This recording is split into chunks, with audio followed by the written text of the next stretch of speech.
everyone. Thank you very much for taking the time out of your diaries this morning to join us.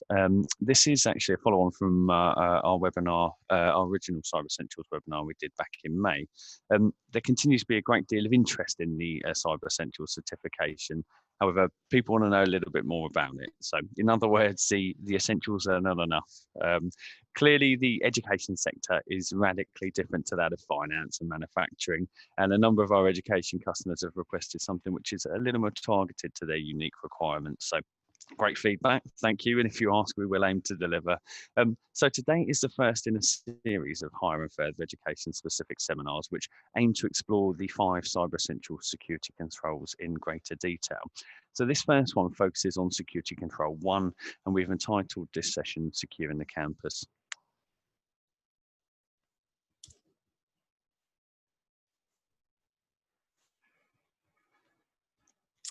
So what are we going to cover today? So first we'll start off with some brief introductions before providing you with some further information around our subsequent Cyber Essentials security control deep dives, which will take place over the coming weeks.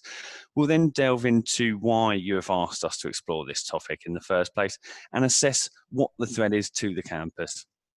I'll then hand over to James so that he can really go to town looking at what Cyber Essentials says, but more importantly, what that actually means in practice for further and higher ed organisations. We'll then show you some practical things that you can be doing or that we could be doing on your behalf, perhaps, before finishing off with a few conclusions and the opportunity to ask some questions. And when it comes to questions, you essentially have 2 options. If you want your question to be anonymous, then please feel free to send me an email via moldroyd@ansecurity.com or moldroyd@ansecurity.com, or you can drop a question into the Q&A section of the Zoom console. So who am I? Well, for those that don't know me, I'm Matt Oldroyd and I am the account lead for ANSecurity's higher and further education sector. I've got close to 8 years experience within the sector now, and that is pretty much everything I do. I enjoy helping customers make the right investments for improving their overall security posture. I'm also joined by my illustrious colleague, James Preston. I know that many of you have had the pleasure of working with James previously, but for those of you who don't know James, well, I'll let him take the opportunity to introduce himself. Thank you very much, Matt. So I'm James Preston. I've been with ANSecurity a little over a year and a half now. Previous to that, working in higher and further education in IT manager, system administrator, and network administrator roles. Thanks, Matt. Perfect. Thank you very much, James. So now that we know who's who, I'll briefly touch upon the upcoming webinars in our Building on the Essentials series. So Security Control 2 is entitled Secure the Device and Secure the Identity, and this one will take place on the 7th of August. Security Control 3 is entitled Principles and Practices of Least Privilege, and this one will take place on the 13th of August. So far after that one, we've got Security Control 4. Now that's entitled Endpoint Defense Strategies, and that one will take place on the 27th of August. And finally, we have Security Control 5, which we have called Proactive Strategies for Vulnerability Risk Management. And this one's due to take place on the 11th of September. Now, if you are interested in attending these follow-on sessions, then there's lots of things that you can do. Firstly, you can send an email either to myself or to your account manager requesting more information. You can also sign up via the ANSecurity social pages, and I would point you to our LinkedIn page where you'll find lots and lots of useful content.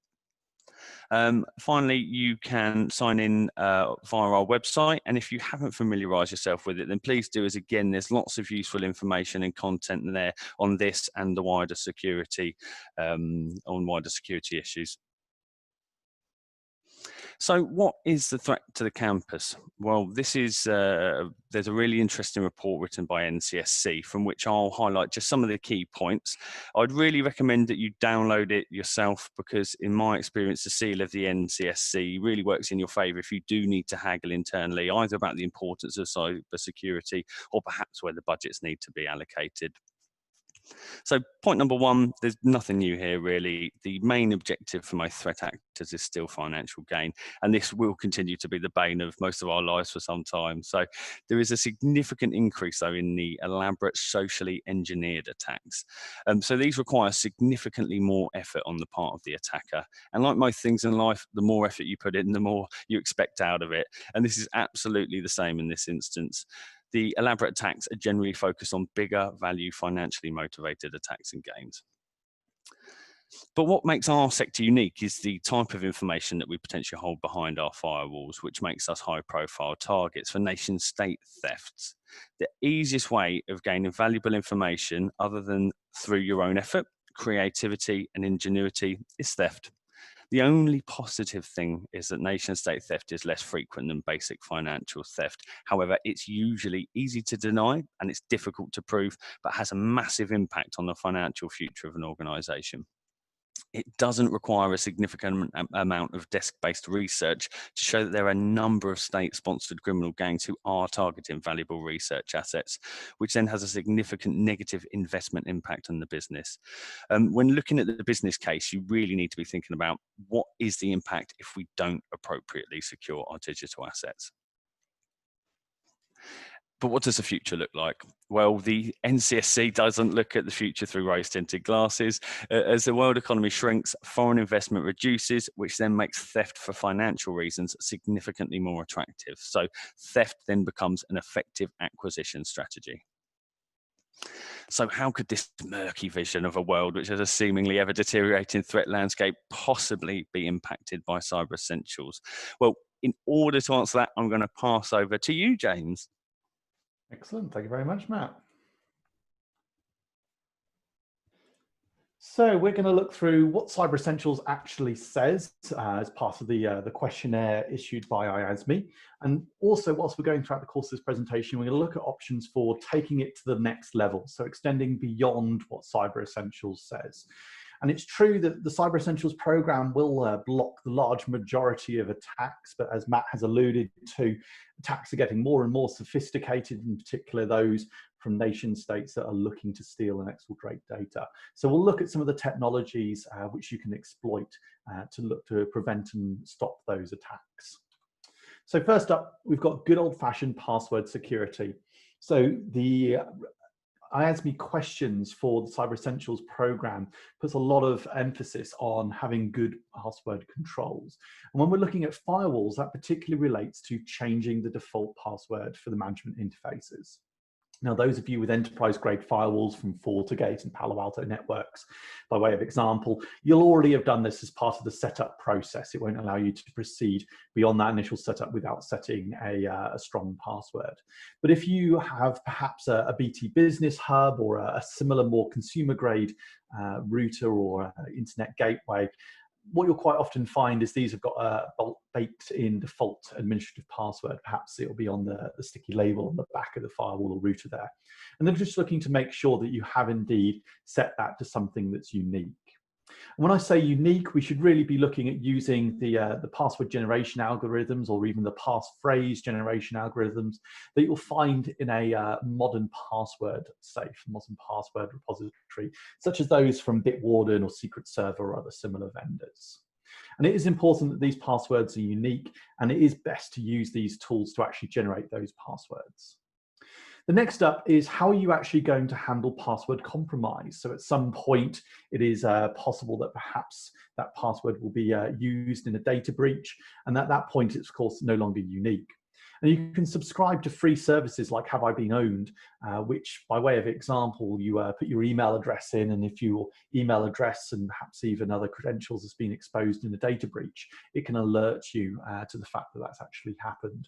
And also then prompt you to go and change that password to something else to perhaps overcome that data breach. Taking it to the next level here, we should be looking at integrating the management interfaces for our firewalls, our routers, our internet gateways into some form of a centralized authentication service. So be that Active Directory, LDAP, or some other form of a central directory that you might have. Next up, and this is perhaps the one which our customers quite regularly fall down on when it comes to the IASME questions, is some element of rule review. So you need to be going through your rules and ensure that you actually have a business case, a specific need for each rule that you'll find inside your firewall. The example we've got there, of course, being DNS. Well, you can't have internet connectivity effectively without DNS traffic being allowed. And what we've got there is the rule is descriptively named, and then it's also got an explanation as to why that rule is actually necessary in the first place. What we see all too often, in particular in cases where customers have migrated from one firewall vendor to another, is they've got rule 1, rule 2, rule 3, and all the way up to rule 99, which have never been correctly named, perhaps lost in that migration process. They've never had that description listed out.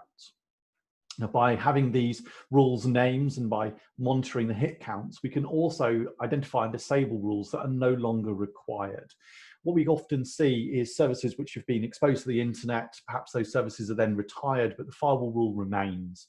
And really having that element of rule review can identify those and cut them off, preventing potential exploits or abuse. To take it to the next level, Palo Alto Networks in particular has a best practice assessment tool. Here you upload a copy of the config of your firewall to a web-based service hosted by Palo Alto Networks. And that will then analyze that configuration and identify areas of existing weakness which you can then improve upon. And we'll touch on that a little bit later in the presentation. What we also see is a lot of vendors now having some element of a policy optimizer. And quite often these are based around looking at your existing rules and identifying not just the ports and the IP addresses that are traversing those rules, but the actual applications that are traversing those rules. And then by being able to cut that rule down to just the applications that are actually necessary to make it work, we can start to reduce our exposure to risk. Next up, we've got control of access to management interfaces. Now, these management interfaces, quite often we just see them exposed to your internal network, of course, but if you've got a particular use case where that administrative interface needs to be exposed straight to the internet, the questions then go through additional technical controls which you should be looking at implementing to prevent the risk of abuse, in particular around using IP address lockdown or multi-factor authentication. A lot of our customers ask us about this one in relation to, well, I've got a VPN or a remote desktop service. Does that mean that management interface is therefore exposed to the internet and is in violation of this question? The short answer is no. Effectively, because you're having to hop through that additional hoop, so going through that VPN or remote desktop gateway, for example, you are not exposing the management interface directly through the internet. You have to go through something else to be authenticated. To take it to the next level here, we really need to be looking at locking down the administrative interfaces of our firewalls, perhaps to just a small number of IP addresses, or perhaps a management subnet that you might use, where the computers that are inside that network are only used for accessing management interfaces and only used for administering critical services. Equally so, a lot of firewall vendors now can use some element of multi-factor authentication, perhaps through Radius or perhaps through a SAML-based service, so that you provide that additional level of security and assurance around the user's identity when you're actually logging into that firewall and ensuring that it is indeed a human being doing that. Next up, we move away from the network firewalls and start looking at the client side of the firewall. So all too often, again, we're seeing a lot of people who have administratively disabled the built-in Windows firewall for legacy reasons. Perhaps in the past they had issues with it and never really explored what those issues were, and just took the premise that our internal network must be secure and therefore we can go and disable that built-in Windows firewall. The reality is, even if we look at some of the most simplistic attacks in WannaCry, the baked-in Windows client firewall will block those attacks if configured correctly, of course. So Cyber Essentials program is indeed concerned that you do have the client firewall enabled. There are, of course, then other devices inside your network which perhaps you don't have administrative control over, or perhaps they just don't have a firewall in the first place. IoT devices which perhaps run off embedded operating systems, or even in some case machine code, they just don't necessarily have these firewall services. The Cyber Essentials program there is looking to make sure that you've got awareness, you've got eyes on those individual pieces of your infrastructure which don't have these firewalls.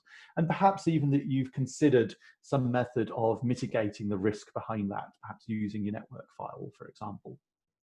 To take it to the next level, just as we do with our network firewalls, we should be looking at regular rule review and only enabling the minimum number of services inward bound to your computers, into your Windows PCs, your Linux PCs, your Macs, for instance, to ensure that commonly exploited services can't actually be exploited.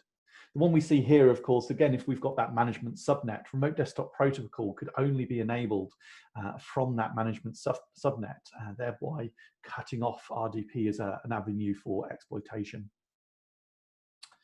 So shifting away from the core of Cyber Essentials, and again, looking at what we can do to take things a little bit further. Matt has alluded to the threats that we're seeing. Well, where are these threats actually coming from? How do they make it inside our network and our infrastructure in the first place? So there's three main avenues here. The first is from the internet. So these are threats which are looking to exploit your internet-facing infrastructure, your servers which you've published in your DMZ, for example. And in some cases, these are just going to be your brute force attacks. In some cases, they might be a little bit more sophisticated, looking to exploit a specific vulnerability, for example. Next up, we are looking at threats which are going to the internet. And to elaborate on this, this is going to be your internal clients that are reaching out to the internet for perhaps daily web browsing, for instance. Now, of course, there's going to be plenty of sites out there which are hosting malware, plenty of phishing websites, for example. And this is where those threats are going to come from. The final category that we've identified here is the internal threats. So these are the ones which have already made it inside your network. Perhaps you've got a compromised client and they're looking to attack your internal infrastructure. Now, the truth is, for a long time, it's been the first two that have gained the most attention, people deploying perimeter firewalls, protecting their internet connectivity, but not using the threat prevention services to also protect the traffic that's already inside the network. Now, that brings us quite nicely on to the different network zones that we quite commonly see inside education. So at the very top there, and starting out with the DMZ, this, of course, is your perimeter network, your infrastructure that is facing directly to the internet. And of course, in some smaller organizations, this is perhaps just going to be destination NAT into the core. Now, in these cases, your biggest risk is going to come from the internet itself. People and IP addresses out on the internet attempting to compromise your services published to that zone. Next up, we've got the core network zone.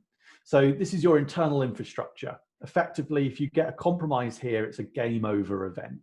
The attacker, the threat actor, has managed to gain access to the information that they are after, and they're now looking at ways to exfiltrate that information. Next up, we've got the staff zone, and this is perhaps better described as devices which are owned and managed by the institution. These are the ones which are easiest to apply policy to, easiest to get antivirus onto or do decryption on, for example. And quite often these staff devices are going to have access to that core network zone.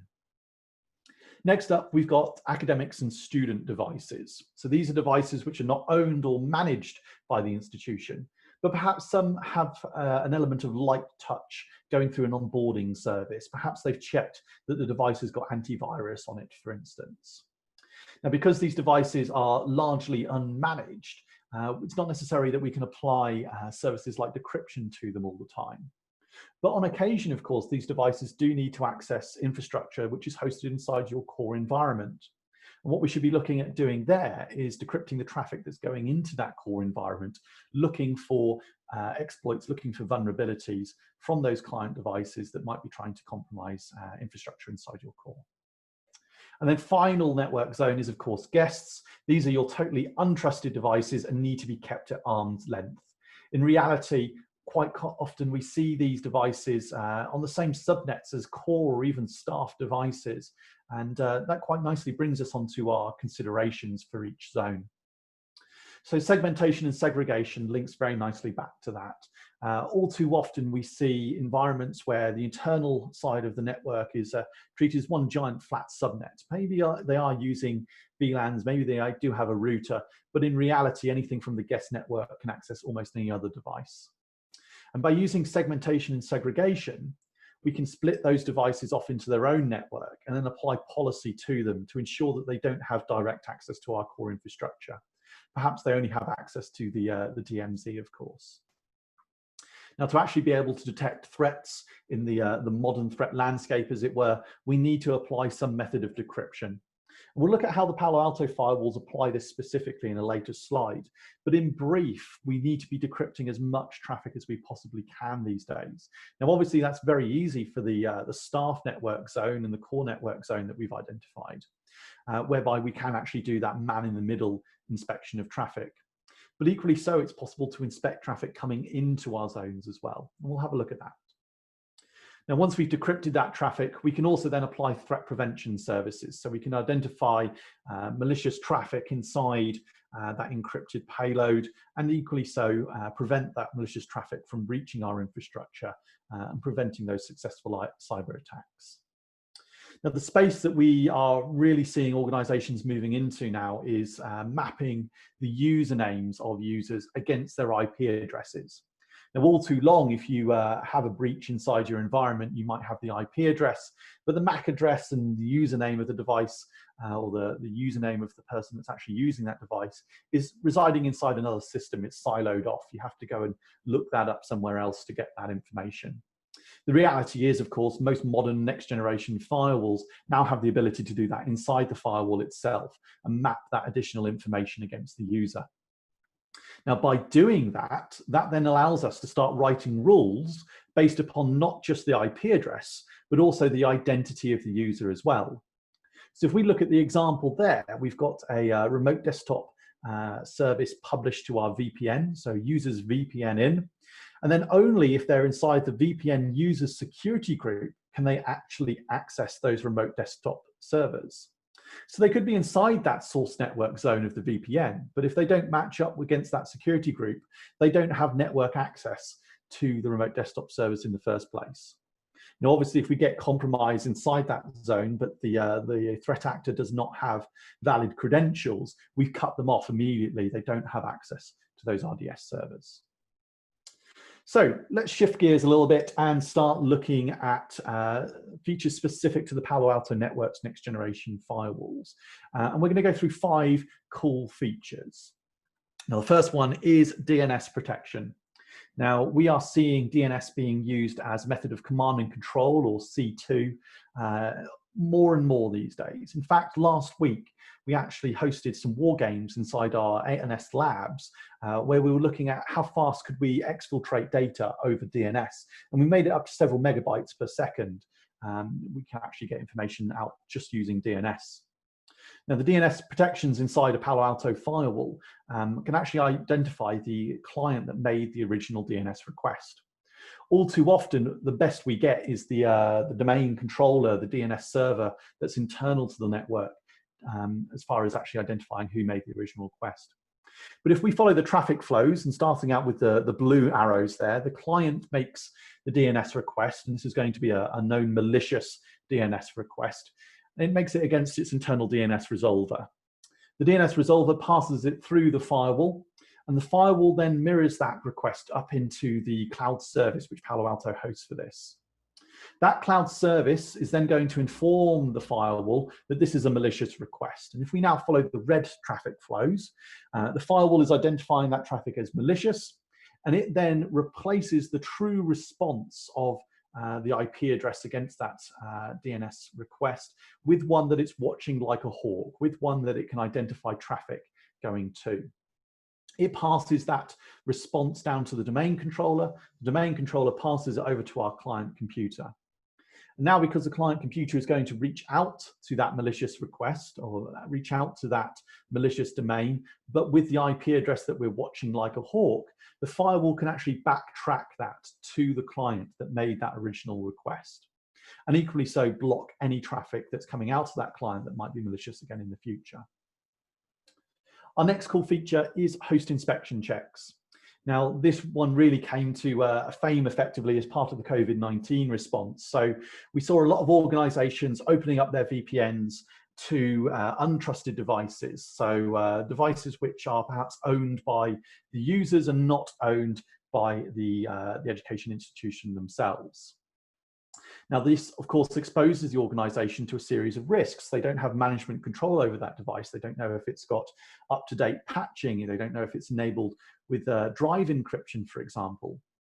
Now, the host inspection check feature of the Global Protect VPN client can identify these and then allow you to write policy based upon them. So we can identify, for example, the operating system of the device. You know, is it Windows? Is it a Mac? Is it a Linux machine, perhaps running Ubuntu, for example? Does that device have an antivirus engine on it? And is that engine up to date? Does it have up-to-date antivirus signatures, for example, as well? Is it running the latest security patches? Does it have drive encryption enabled? And does it have any applications of specific interest installed, or perhaps other metrics that we're looking for based upon registry entries, for example? Now, once we've gathered this information from the client, we can also then write rules based upon it as well. So, for example, if we don't have drive encryption enabled on that device, don't allow that device to get to the sensitive file server. Don't allow it to perhaps gain access to information that if that device were lost, that it would then expose the organization to some level of embarrassment or perhaps even a fine, for example. And this host inspection check is, of course, performed using the same agent as the Global Protect VPN client, so no additional agents to deploy to the client computers. Now, next up is the awesome logs that you will find inside the firewalls. So all too often, in particular on the low to mid-tier firewall vendors out there, the log files are simply a flat text file and maybe performing some form of a full text search against it. The reality of the Palo Alto logs is that you have a variety of choices of log information that you can actually inspect, but also that those logs are effectively stored inside an Elasticsearch database, allowing for you to build complex queries or simple queries to go and parse that information and get out the information that you actually need. For those of you who do want to get that log information out to another service, for example, a Graylog syslog server, we've actually also gone and built some parsers, some extractors, which we've published to the Graylog marketplace, which are free of use. And this allows you to take that information and inspect it inside the Graylog server without having to do full text search. And just as you can kick out information, you can also absorb information from syslog servers and other similar servers into the Palo Alto firewall. For example, if you've got a Citrix access gateway, you can use that to identify the users and map them against the IP addresses as they're coming into the firewall. And equally so, if you've got a web proxy on the other way around, so if you've got a Squid web proxy inside your environment, you can forward those syslog information up into the firewall and allow it to perform user to IP address meeting mappings against that information as well. So next up is our decryption and threat prevention services. Now, I've already mentioned that for devices that we control and devices that we own, it's very easy to put a man in the middle certificate on that device, put a root CA on that device. But for the services that you are publishing to the internet, perhaps through your DMZ, perhaps even in your core infrastructure, if you're allowing staff student devices which are personally owned to access that core infrastructure, you can also provide the private key for those web services, for those services to the firewall, and it can inspect traffic that's coming inward bound to those zones instead of just out from those zones. Now, as we decrypt that traffic on the fly, we can also inspect that for threats. We can identify is someone attempting a brute force attack, is someone attempting to exploit a vulnerability inside that network zone. And we can limit the use of those applications which are actually published as well by fine-tuning them, identifying them, and limiting them through our rule sets. Next up, we've got the Expedition and best practice assessment tools. Now, Expedition is a tool which makes it very easy to migrate from many common firewall vendors to a Palo Alto Networks next generation firewall. And these can be vendors like Cisco or FortiGate or even Dell SonicWall, for example. And by taking that original source configuration, we can then use it to start writing the rules in the Palo Alto method of identifying based upon not just port and IP address, but also by the actual application, by the patterns inside that traffic, allowing us to tighten the rules and cut off potential avenues for exploit. The best practice assessment tool is then a tool which is also freely provided. And this tool allows you to examine your existing firewall configuration and look for areas where you're not getting the best out of your investments so far. All too often, we see firewalls which are in a state as the example at the top there. Perhaps services like Wildfire or even DNS Sinkhole aren't being fully used throughout the rule base. And this, of course, can expose us to a certain degree of risk. And by using the best practice assessment tool, it can make specific recommendations on areas where we can apply the additional threat prevention features to stop those risks, to block those risks. The best practice assessment tool will also look through the rule base as well and look for other ideas and other areas where you can improve and get better utilization out of your firewall. What people commonly see in other firewall vendors is that by turning on these threat prevention features, is they actually get a performance hit, they get a throughput decrease. One of the marvelous things about Palo Alto firewalls, of course, though, is they use what's known as a single pass architecture. The traffic only passes once through the firewall instead of having to bounce around multiple threat processors. Now, because of this nature of the architecture, if you have just one of the services turned on, by turning on any of the other services, you're not going to get a performance hit. You're not going to get a decline in throughput capabilities of your firewall. So you might as well have them all turned on, of course. Now, as a bit of a bonus round, for those of you who perhaps aren't using Palo Alto firewalls, is a service called MindMeld. And again, this is freely available to the community. It's free-ish in the nature that it just takes time to get this set up. And the nature of MindMeld allows you to absorb information from threat intel feeds, perhaps information like IP addresses of known malicious hosts, domain names that have been seen launching command and control services, or URLs which are involved in phishing scams, for example, as well. Now, by absorbing this information, it can then filter and deduplicate on those. By filtering and deduplicating on those, we can take a large number of threat indicators and parse out only the unique ones and pass those onto the firewall. Now, by passing this information onto the firewall, we can again write rules based upon that information. Don't allow connections from these known malicious IP addresses. If a user is attempting to browse to this malicious URL, block that traffic on the way outward bound. And this service is compatible with a wider range of firewalls as well. If you've got anything which can absorb effectively a text list or a CSV list of malicious IP addresses or host names, you can use this service. So perhaps let's say you don't already have a Palo Alto firewall, and perhaps you'd like to start exploiting some of these really cool features. Perhaps you'd like to see how they can be used inside your environment. Well, for this, we have a service called the Security Lifecycle Review.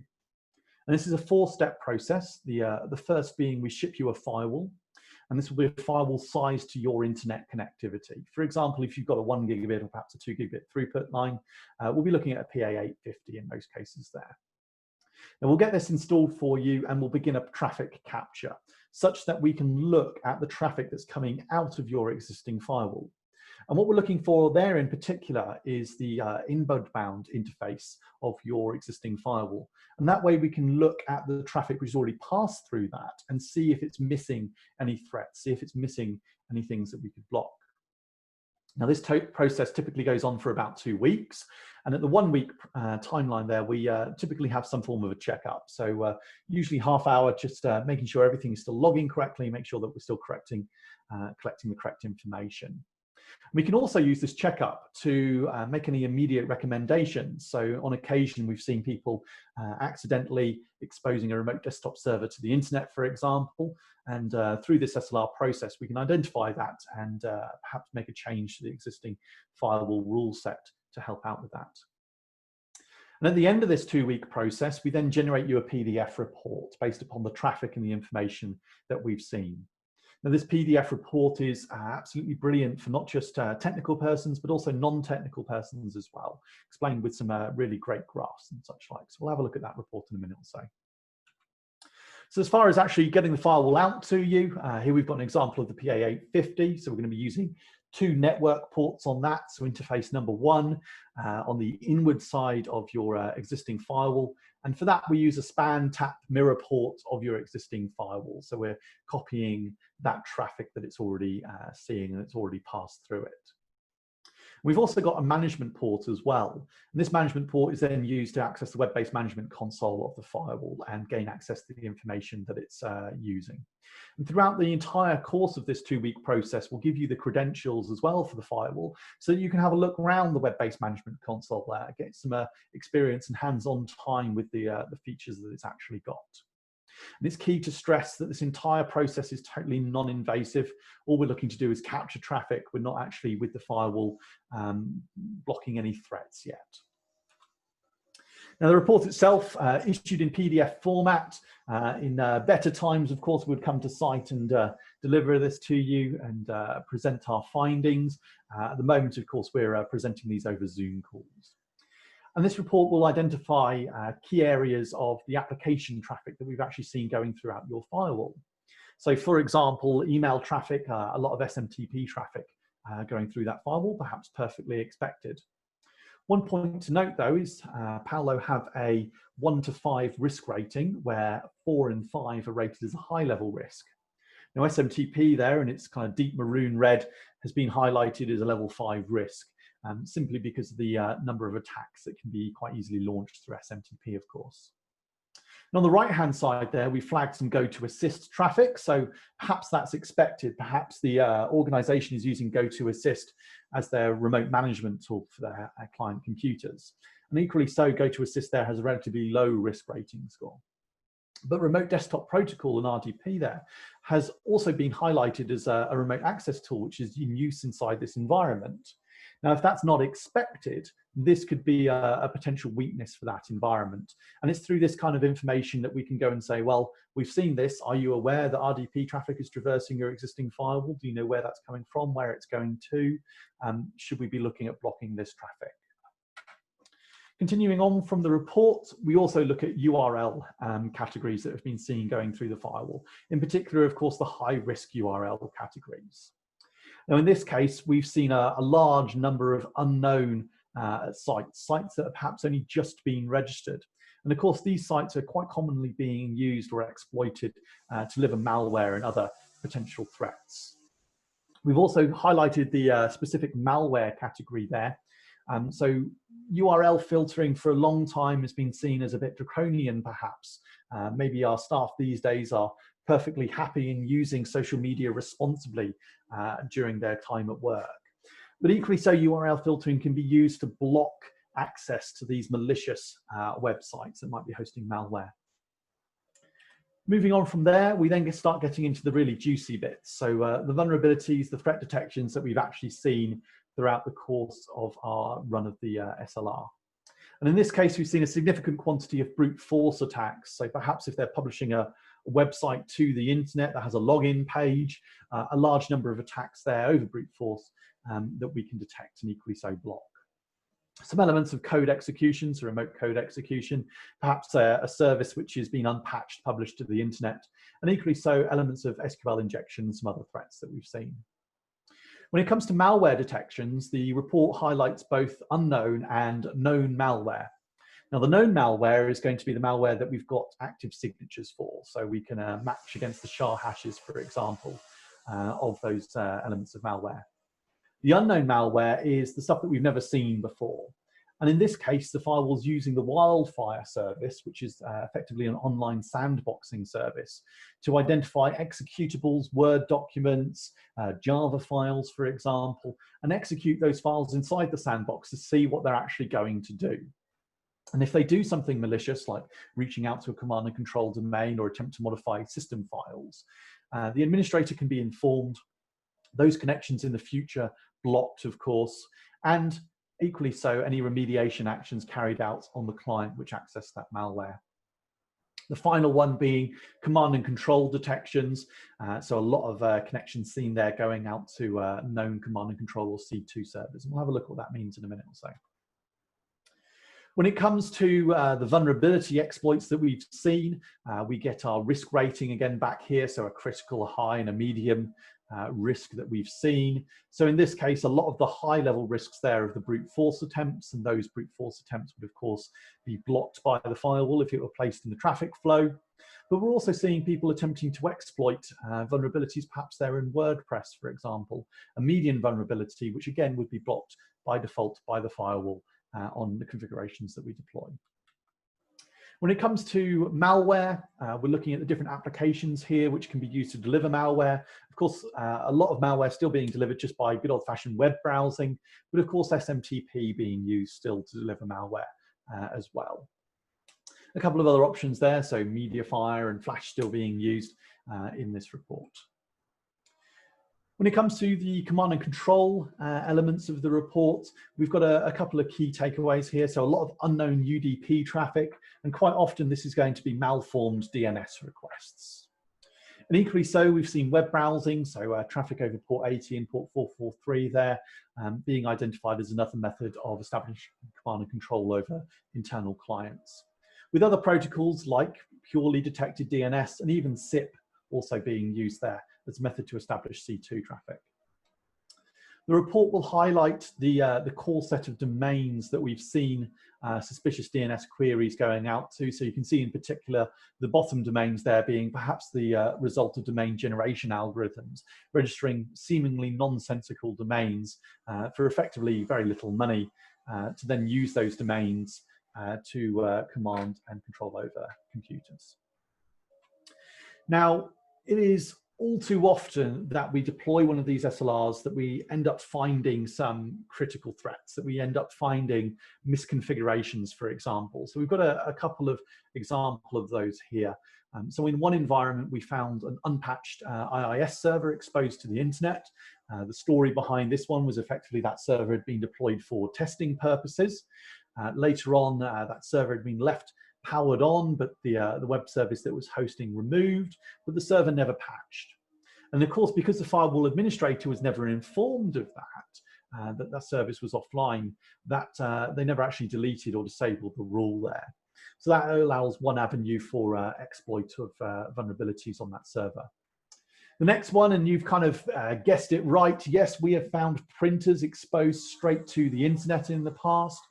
In this case, not only the printer's web-based management console, but also the inward-bound printing ports for it. And looking back through the logs from the SLR unit that we put in, we saw connections going to this printer from literally all over the globe, up to and including countries like Iran. And in this case, the administrator had actually commented to us that they'd seen weird prints come out on occasion, and perhaps the result of scanners attempting to probe for vulnerabilities on that printer's web management console. Perhaps one of the most crucial vulnerabilities that we've seen in the past was someone purchasing, deploying, and not particularly well configuring a Ubiquiti EdgeMax router inside their environment. This router was published through the firewall, its web-based management console accessible by the internet, but also that console with the default username and password still configured on it. And in this case, of course, we were then able to log into that router, and if we were a threat actor, we could exploit this in all too many manners, in particular perhaps using this to establish a VPN connection to gain persistence inside that network. When it comes to specific education applications, of course, BitTorrent traffic all too often we see going over networks. And again, all too often we see firewalls configured with some element of blocking BitTorrent, but perhaps they're just doing it based upon ports and not actually identifying BitTorrent traffic based upon the signature mapping that a firewall like a Paolo can actually do. And equally so, if you're working in a medical environment, FTP will all too often being seen as a concern, perhaps for its ease of use as a method of bulk exfiltrating patient record information, for example. Now, as an example of an organization, we've actually run one of these security lifecycle reviews and then gone to deploy a Palo Alto firewall. It's with the Sir William Dunn School of Pathology, which is a department in the University of Oxford. Now, they were previously using a managed service from the university, so a firewall which is managed by the university's network administrators. And as part of our kind of discussions with them, they were starting to get quite concerned that they weren't getting the very best out of the value from that service. So, of course, they were paying a service fee for it, but they weren't getting much engagement from the central university around that. So we deployed one of these SLR units over the course of 2 weeks. And again, just as we see all too often, within the first couple of days, we were getting interesting threat detections. We were getting hits against services which should not be published to the internet. And we informed our contact there, and they made contact with the university, who then tightened up the rule base of their existing firewall to block those avenues of threat actors. Now, as part of our ongoing deliberations, it was eventually decided that they wanted to kind of move over to our managed service, which we offer for this. So we deployed a Palo Alto Networks next generation firewall in place of their existing service. And we now do monthly health checks with them. So we've established a core base of rules. And through those monthly health checks, we're continually examining those rules, looking for areas where we tighten that rule base, cut off access to perhaps vulnerable services, and also expand on the use of the threat prevention services to block attacks. Now, as part of the COVID-19 response, of course, the University of Oxford has been doing a lot of research. And one of the concerns of the Dunn School of Pathology was that they were granting access through the university VPN service to a number of remote desktop servers, which they were hosting inside their environment. Now, this university-hosted VPN service, of course, is open to all the staff, all the students, all the academics of the university, and they were somewhat concerned that if there was compromise in one of those accounts, that they could then use that to gain access to their RDP services. So what we did there as part of our response and part of their help for COVID-19 is we deployed the Global Protect VPN to provide secure remote access and to start writing rules not based upon just IP address, but also based upon identity, such that specific researchers could gain access to only specific machines. So I'll hand back over to Matt now, who's going to have a look through some of your options. Fantastic. Thank you very much, James. Righty ho, all yours, Matt. Perfect. So we've obviously heard one example there of many which we could have brought to people's attentions. And in fact, we work with and have worked with in excess of half of the Oxford colleges and departments, plus a large number of other higher and further educational institutes across the country. So interestingly, when we look at the sector, there are basically 4 options really when it comes to the maintenance of the firewall estate. Now, what this slide attempts to do is look at those 4 options from the most autonomous on the left-hand side through to the least autonomous on the right-hand side. So the first option is to have your firewalls managed by your own staff with 0 influence from a third party. Now, typically the buck stops with the internal IT team, and in our experience, these teams are understandably making up their own metrics when it comes to assessing what good looks like. So the general health of the firewall is in most cases average at best, as IT staff usually have this responsibility of part of their role rather than their role being dedicated to it. So typically they're generalists rather than specialists. So all things being equal, this is actually the second most costly option when all factors are taken into consideration. And it is also not a risk-free option as you would think. So feature adoption is usually on the low side, which then means that risk is generally higher. There's also another critical risk factor when it comes to knowledge, as IT staff are frequently single points of failure when it comes to knowledge of the estates. Now, I'm sure we can all think of a scenario here that the person leaves and they take that knowledge away with them. Now, option 2 is the worst of all worlds. It's something which we're finding increasingly common. So as a business, we probably shouldn't moan, as this is actually one of the areas where we generate a significant portion of our business. But the option is, in summary, put a firewall in, hope everything will be okay. When we get breached, Google someone who can help us put things right. You know, this is not the right approach, as I'd hope you'd all agree. Now, in terms of operational budget, this is the cheapest option, but in terms of overall impact, this is by far the most disastrous for the business from both a risk and a financial perspective. Now, the third option is to have a relationship with a partner such as ANSecurity, who understand your technical and financial estate. So typically you'd agree retainer terms, and these can vary dramatically depending on individual needs. It's generally worth it, as the party in question should enforce continual improvement in some way, shape or form, you would hope. But you would maintain overall ownership of the risk, so you still need to keep your knowledge levels up. There's probably a medium budget impact here, and the risk profile is also probably somewhere in the middle. This is often the right solution depending on the competing demands within your business. Now, the final option is the full managed service of your estate. So this is essentially where you're outsourcing the management of your firewalls to a specialist third party. So the risk is lowest, as the partner in question should do frequent BPAs or best practice assessments or SLRs, security lifecycle reviews. Now, not the cheapest option, but certainly not the most expensive. My recommendation would be to work with a partner to help build a business case, to understand what options are available to you and then which option fits best. So typically this would be done on a pre-sales basis. Now, the other added bonus here is that you're starting to embed your organizational security culture into another business. They'll then be able to advise on other areas of security outside of the firewall.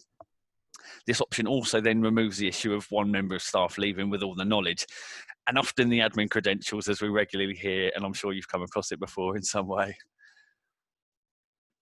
Now, not many people are aware, but ANSecurity actually have a managed firewall offering. So it's based upon pairs of Palo Alto firewalls. Now, if you are considering investing in firewalls or you currently maintain a firewall estate, then please do get in touch with us and we can help you determine whether a managed solution is right for you. Now, in summary, the managed service offers you full 24/7 by 365 monitoring of your firewall health, full service desk management from first reporting through to resolution, but most importantly, it immediately improves your firewall health and organizational security posture via the onboarding process, which we'll go through.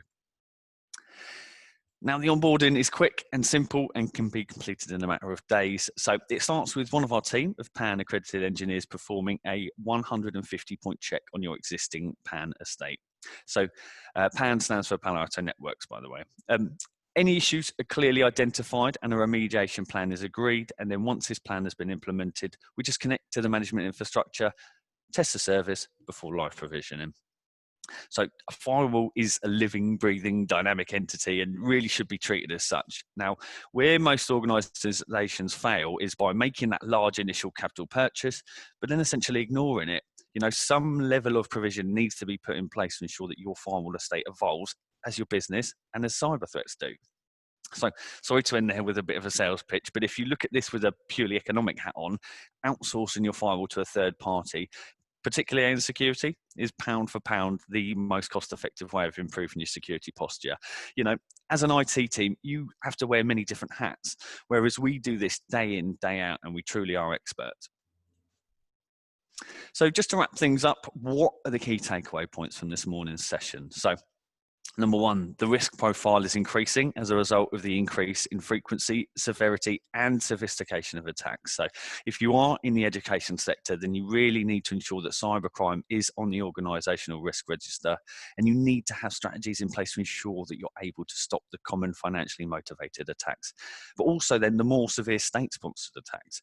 So the ability of your organization to provide educational outcomes depends on this. Now, number two, what can you do to move in the right directions? Now, Cyber Essentials Plus is a really great step. So if you implement the 5 security controls, then you're statistically likely to thwart 80% of threats. Now, if you want advice and guidance on how to gain this accreditation, please do let us know. We've undertaken this work for many clients and we have a 100% success rate, as you would probably expect. So number 3, in most instances, 80% reduction is just not enough. When it comes to the firewall, there is so much you can do for relatively low levels of investment in time and money. If you do have a PAN estate, then we can run a best practice assessment for you. For other vendors, we can run a security lifecycle review on them. I guarantee you will have greater peace of mind by doing so, and it won't cost you anything other than a little bit of your time. And number 3, you can invest in your own learning. So we've purely focused on the security control 1 here, looking at the firewall. However, there's so much more that you can do to improve your security posture. So come and join us for the follow-on events over the coming weeks. They're free, and we try wherever possible to provide you with a sales pitch free, jargon light advice and guidance session to help you secure your campus. So thank you very much for your time this morning. It really is appreciated. Now, I'm just going to go through the questions now that have come through the Zoom portal and via email. Bear with me one moment. So the first question is actually split into 2 parts. So James, firstly, can the process be applied to my existing devices and infrastructure? Yep, very much so. So be it the SLR or equally so onboarding with our managed service, both are sufficiently flexible that if you've got a current deployment, be it a very simple one or very complex one, we'll be able to scale our response accordingly. The first couple of customers, of course, which we are having onboarding with us, were really very large-scale distributed environments, but the managed service is quite nicely suited as well for just smaller firewalls, even down to the PA220s or 820s. Thank you. And so the second part of that question, if the process can be applied to my existing devices and infrastructure, what benefit does going to Palo Alto give me? So the great thing about the Palo Alto firewalls is they are designed to prevent successful cyber attacks. A lot of existing firewalls have grown organically from being really fast routers to being firewall elements where they can identify traffic based upon port, but nothing else. Firewalls from Palo Alto from day one have always been about stopping cyber attacks. And the marvelous thing about using kind of the managed service in particular is we can exploit our years of experience inside that environment, stopping those attacks to really tune the firewall to get the very best out of it. All too often, as we've kind of alluded to earlier there with the BPA, we'll see firewalls with threat prevention features just plain and simply not turned on. And by using a Palo, by using the tools which are available, we can really get you to a posture where the rules are as fine-grained as we can possibly get them, and we're stopping the large bulk of your attacks. Excellent, thank you. So next question, when you say decrypt what you can, what are the examples of traffic perhaps that cannot or should not be decrypted? Yep, so there's always specific either legal or sometimes even just plain old simple ethical issues around decrypting certain types of traffic. So if you're doing man-in-the-middle outward bound decryption, it's a case of healthcare and legal and military and government in some cases. You shouldn't be decrypting that traffic, of course. But when it comes to inward bound decryption, it's your service that you're publishing to the internet. It's your private key which you own. I would love to see every organization doing inward bound decryption. I really can't think of a situation where they shouldn't be doing inward bound decryption in those cases. Okay, thank you. So can I leverage user ID for guest users? Okay, so it depends on how you've actually got those guest users set up. For example, and Matt will know this all too well, we work a lot with Ruckus Wireless, and they've got an onboarding service called CloudPath. And through that CloudPath service, you can actually get the users to register a first name, last name, or even against an email address. Now, that CloudPath service can actually then parse up to the Palo Alto API that username, that identity, so that you can even match guest users against that traffic. And equally so, if you've got another wireless vendor, so we've seen this with the Aruba networks as well, some method of getting radius traffic or some method of getting syslog traffic. If you've got a user onboarding process, if you've got a guest control process, we can still map that against the identity. It really depends on the wireless network that you're using. So slightly linked to that last one, can I decrypt traffic for guest users? So unless you can get a certificate on their device, it's exceptionally impossible to decrypt that traffic. And to be honest, even from an ethical sense, the guests to your institution, they hold perhaps no particular onus to your institution, so you shouldn't really be decrypting their traffic that's going out to the broader internet. But as I've kind of mentioned there, Matt, it's traffic that's going to your own services for those users that we want to be really worried about. Or that want to be concerned about. And of course, because we own those services, because we own that private key, get that shipped into the firewall and do inward bound decryption, and we can still do some elements there. Excellent, thank you. So next question, I have Azure AD joined devices. Can I still use user ID and check devices for domain membership? Yep. So Azure AD, if you've got a hybrid environment in particular, you can still get the metrics out of the devices. In some cases, we've actually gone down the route of deploying the Global Protect agent to internal devices, not just those that are using it for VPN purposes, such that we can extract that information. But on the whole, Azure AD in a hybrid environment in particular, we can still extract information. We can still get what we need to do. User and device ID mappings. Brilliant. And a final question, which is again, split into two parts. So what type of sites are classified as high-risk URLs, and why wouldn't they just be flagged under one or the other category?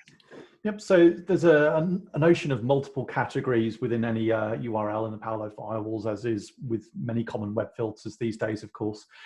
There's three specific categories, so low risk, high risk, and medium risk as well in the center there. The notion of high risk sites are sites which have been actively seen doing something malicious over the last 30 days. And in some cases, they might not actually be flagged as malware at the moment, but they have been seen doing something malicious. The one that we're quite interested in, of course, is the medium risk sites. And all too often, these are the sites which have done something malicious within the last 60 days, but haven't been seen doing anything malicious recently. You might all remember the Jamie Oliver website, which had some malware embedded into it, which it kept getting infected as well. It took ages for them to properly clean that out. Regardless if that site had malware active on it or not, it would at the very least made it into the medium risk sites, which are indeed going to be blocked if configured such like. Okay, brilliant. Thank you very much. Well, that's all of the questions from the chat or on email. So what I'd like to do is just say thank you very much, James. Thank you very much for your input there. And thank you everyone for joining us. If you do have any questions or would like any advice on anything that we've discussed here, then please do get in touch. And I'm sure myself and any of your account managers will be in touch afterwards for feedback. But yeah, once again, thank you very much. I hope you found it useful and enjoy the rest of your days. Thank you very much. Thank you all.